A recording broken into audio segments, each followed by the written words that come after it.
कहते हैं कि तंत्र विद्या दो तरह के इंसानों को बर्बाद करती है। एक वो जो मजाक मजाक में हाथ डालते हैं और दूसरे जो इसे अपना पूरा जीवन बना लेते हैं। निखिल दूसरी किस्म का था। रात का सन्नाटा फैला हुआ था। छत पर ठंडी हवा चल रही थी। दूर कहीं कुत्ते भौंक रहे थे। आधे खुले आसमान के नीचे एक पुरानी इमारत की छत पर काला कपड़ा बिछा था। चारों तरफ पीली मोमबत्तियां टिमटिमा रही थी। बीच में निखिल बैठा था। दुबली काया, बिखरे बाल, आंखों के नीचे काले गड्ढे, जैसे कई रातों से सोया ना हो। उसके सामने कई पुराने पीले पड़ चुके ग्रंथ फैले थे। शमशान साधना, काली साधना, ये सब पढ़ लिया। असली शक्ति कहाँ है? वो विद्या जो 1 मिनट में इंसान को अंदर से फाड़ दे। वो एक पुरानी काली जिल्द वाली किताब उठाता है। कवर पर धुंधले अक्षरों में लिखा था, आतापी वातापी विद्या। उस पल जैसे आसमान में हल्की बिजली चमकती है, जैसे किसी ने इस नाम पर मुहर लगा दी हो।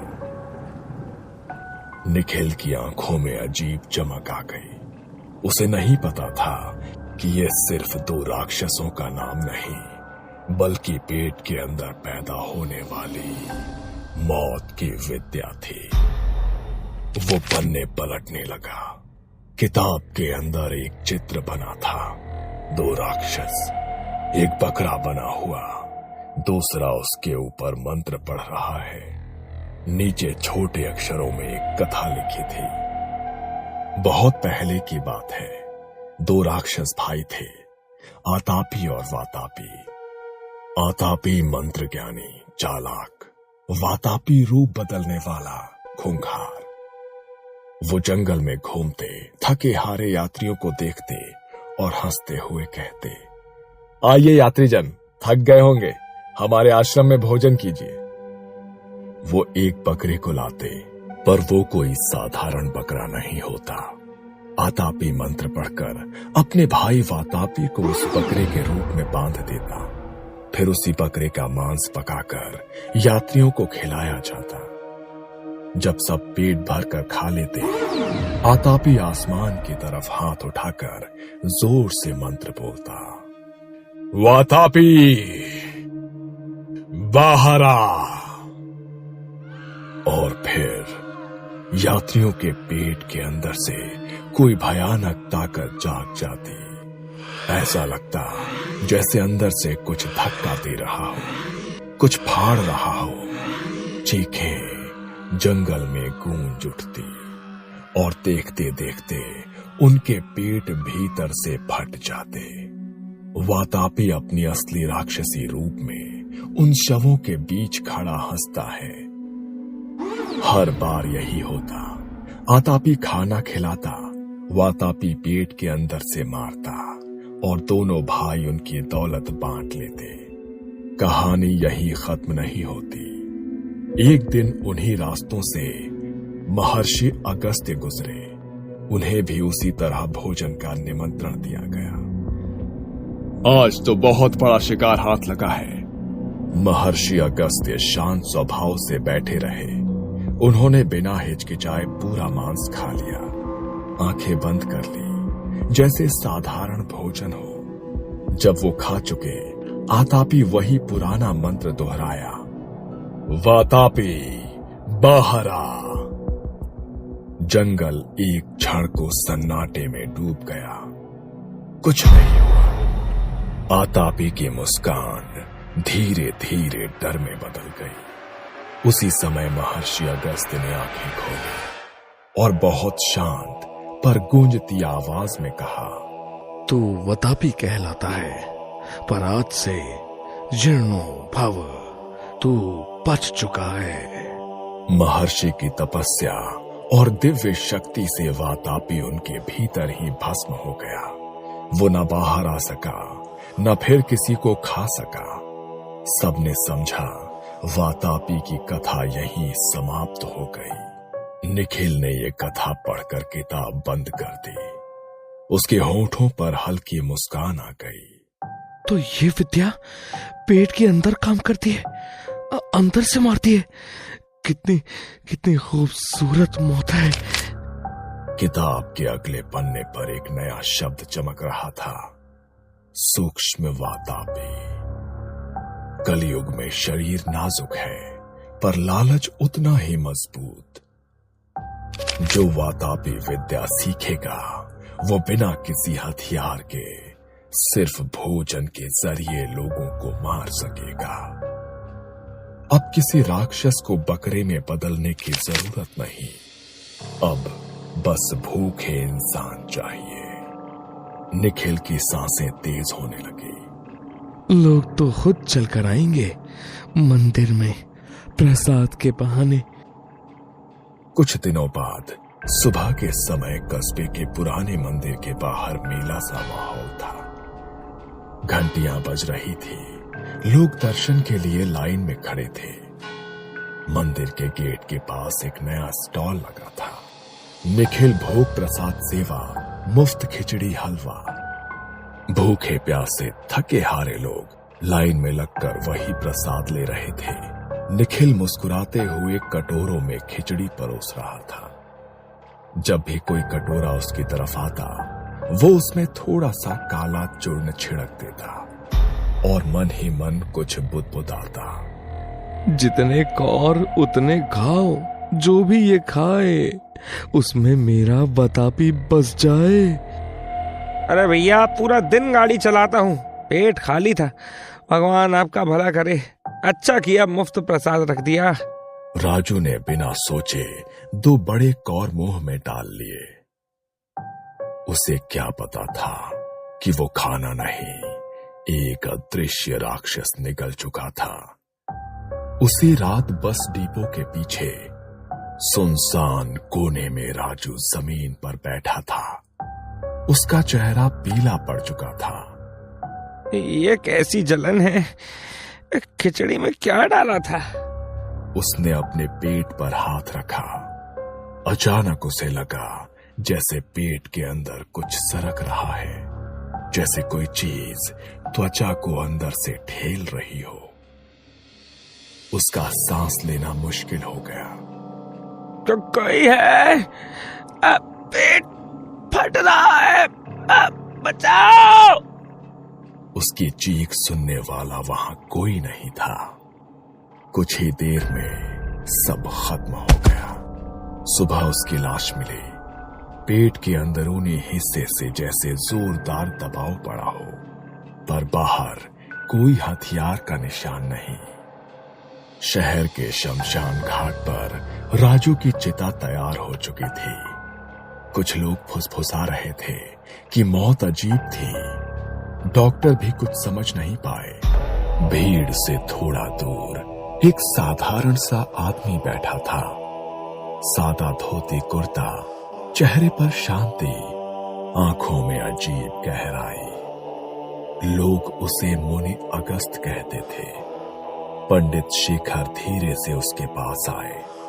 अगस्त जी, यह कैसी मौत है? कोई जहरीली चीज भी नहीं मिली, कोई निशान नहीं, पर पेट ऐसे जैसे अंदर से कुछ फटा हो। अगस्त ने दूर से ही शरीर को देखा, फिर अपनी आंखें आधी बंद कर ली, जैसे किसी अदृश्य चीज को महसूस कर रहे हो। अंदर से जो खाता है उसे बाहर कोई नहीं देख पाता पंडित जी। उनके भीतर कहीं बहुत पुरानी याद की हल्की छाया जाग रही थी। आतापी, वातापी और महर्षि अगस्त्य। उधर निखिल की रातें और भी अंधेरी हो चुकी थी। वो छत पर बैठकर प्रसाद बांटने के बाद हर मौत की खबर सुनता और किताब के सामने आकर मुस्कुराता। 2 सफल प्रयोग। अब अगला कदम संयुक्त वातापी, एक साथ कई शरीरों में घुसने वाला। तभी उसके अपने पेट में हल्का दर्द उठा। वो चौंक गया। उसे ऐसा लगा जैसे किसी ने उसके कान में बिल्कुल पास आकर फुसफुसाया हो। जो तूने जगाया है, अब वो तुझे भी खाना चाहता है। उसने घबरा कर पीछे मुड़कर देखा। कुछ नहीं था, सिर्फ दीवार पर अपनी ही लंबी छाया। पर कुछ पल के लिए उसकी छाया के पेट वाले हिस्से में अजीब सी हलचल दिखी। फिर सब कुछ सामान्य हो गया। अब निखिल की योजना और बड़ी हो चुकी थी। मंदिर में घोषणा हुई, आज रात तीर्थ यात्रा के लिए बस निकलेगी।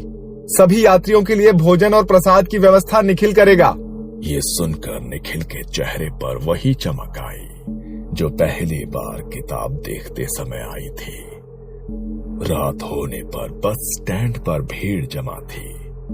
सबको पैकेट में हलवा पूड़ी दी जा रही थी।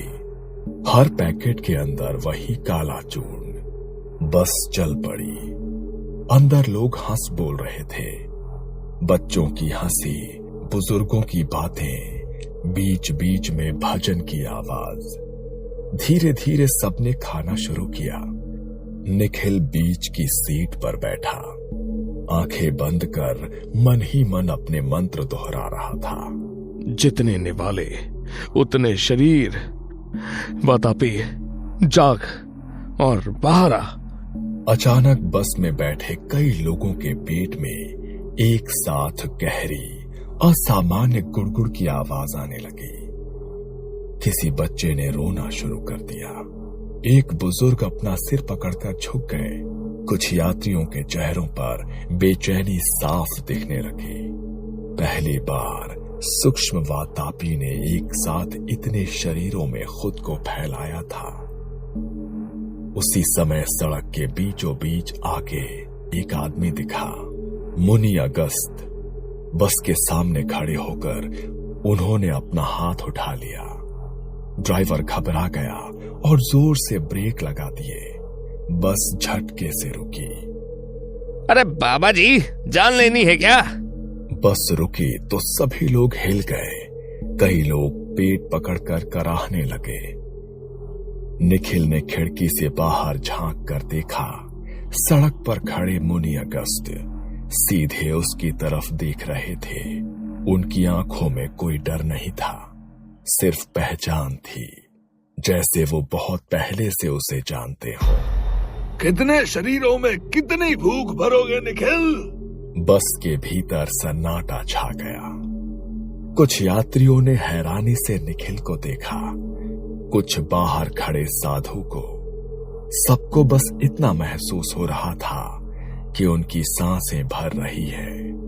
पेट के अंदर कुछ गड़बड़ है। लोग बस से उतरने लगे। सड़क के किनारे सभी जमीन पर बैठ गए। कोई कराह रहा था, कोई पानी मांग रहा था। निखिल बाहर आया और क्रोध से भरकर बोला, तुम कौन होते हो बीच में आने वाले?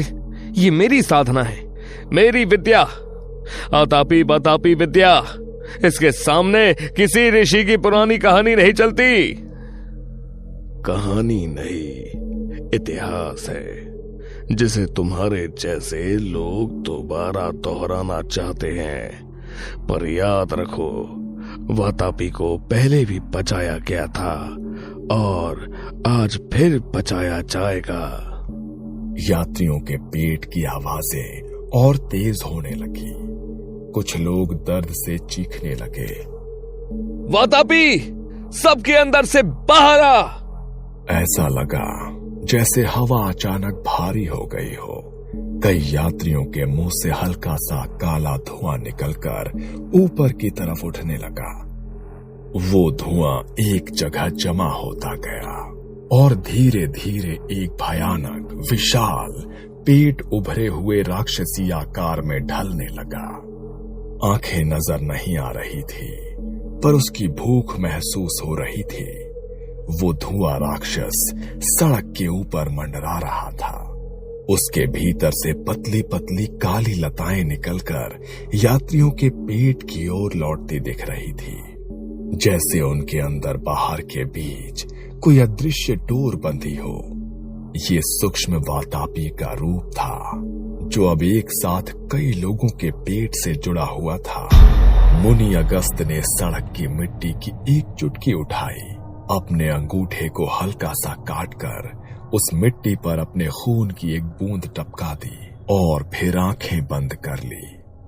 हे यज्ञनी, जिसे इन शरीरों ने निगला उसे मैं स्वयं ग्रहण करता हूं। वातापी, तू फिर से मेरे अंदर आ।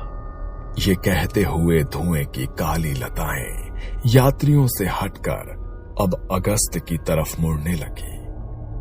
ऐसा लग रहा था जैसे वो राक्षसी धुआं उन्हें निगलने की कोशिश कर रहा हो। तो तुम क्या कर रहे हो? वो तुम्हें भी फाड़ देगा। अगस्त का शरीर कांपा, उनके पेट के आसपास हल्का फुलाव दिखा, जैसे भीतर कोई संघर्ष चल रहा हो, पर उनकी आंखों में अजीब सी शांति थी। उन्होंने आंखें खोलकर उस धुएं की आकृति को घूरते हुए ऊंची आवाज में कहा, वातापी, जीर्णो भव, दूसरी बार भी तुझे हजम कर लिया गया है। जैसे ही उनके शब्द पूरे हुए, धुएं के उस राक्षसी रूप में दरारें पड़ने लगी। वो बिखरने लगा। उसके भीतर की काली लताएं टूट टूट कर अलग हो गई। यात्रियों के पेट की आवाजें अचानक थम गईं। लोग वहीं जमीन पर गिर गए, हांफते हुए पर जिंदा। धुआं छोटे छोटे टुकड़ों में बिखर कर नीचे गिरा और सड़क की मिट्टी में समा गया, जैसे जमीन ने उसे अपने अंदर खींच लिया हो। निखिल घुटनों के बल बैठ गया। डर और सदमे से उसकी आंखें फैली हुई थी। ये कैसे? मैंने तो सिर्फ किताब से मंत्र पढ़े थे। मैं तो उसे जिंदा कर रहा था, पर वो तो मुझे भी खाने लगा था। तू सोच रहा था तू वातापी को इस्तेमाल कर रहा है, पर असल में वो तुझे धीरे धीरे खा रहा था। निखिल, तूने जितने लोगों को खिलाया, हर प्रयोग में तेरी आत्मा का थोड़ा थोड़ा हिस्सा भी उसी से बंधता गया। निखिल का चेहरा पीला पड़ने लग गया। उसका शरीर ठंडा होने लगा। उसकी आंखें बोझिल हो गईं।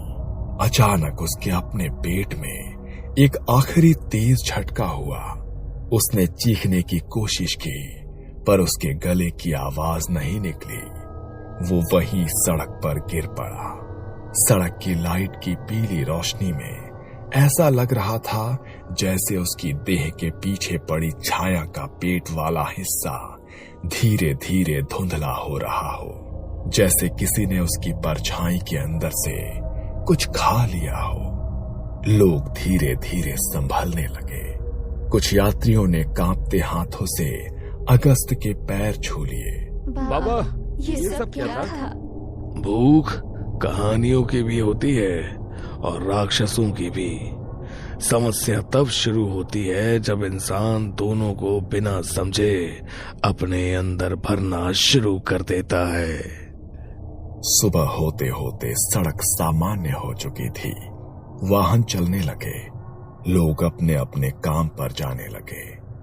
सिर्फ सड़क के किनारे एक छोटा सा चबूतरा बन गया, जहां कुछ लोग चुपचाप हाथ जोड़कर खड़े हो जाते थे, बिना जाने कि वहां क्या हुआ था। मुनि अगस्त भीड़ में खो गए। किसी ने ये नहीं पूछा कि वो कहां से आए थे और कहां जा रहे हैं।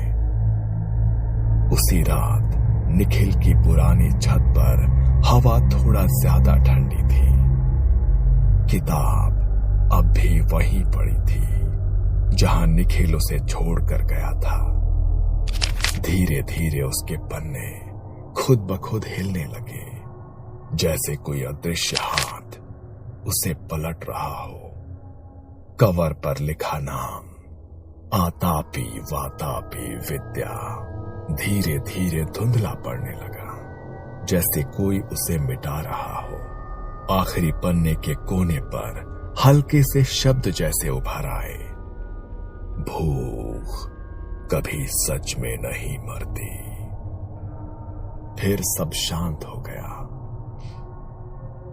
तो ये थी कहानी कलयुग के निखिल की और उस प्राचीन वातापी की, जिसे एक बार महर्षि अगस्त्य ने और आज के समय में मुनि अगस्त ने पेट के अंदर ही खत्म कर दिया। शायद ऐसी कथाएं हमें बस ये याद दिलाने आती हैं कि हर ज्ञान, हर विद्या सबसे पहले हमारे इरादों को परखती है।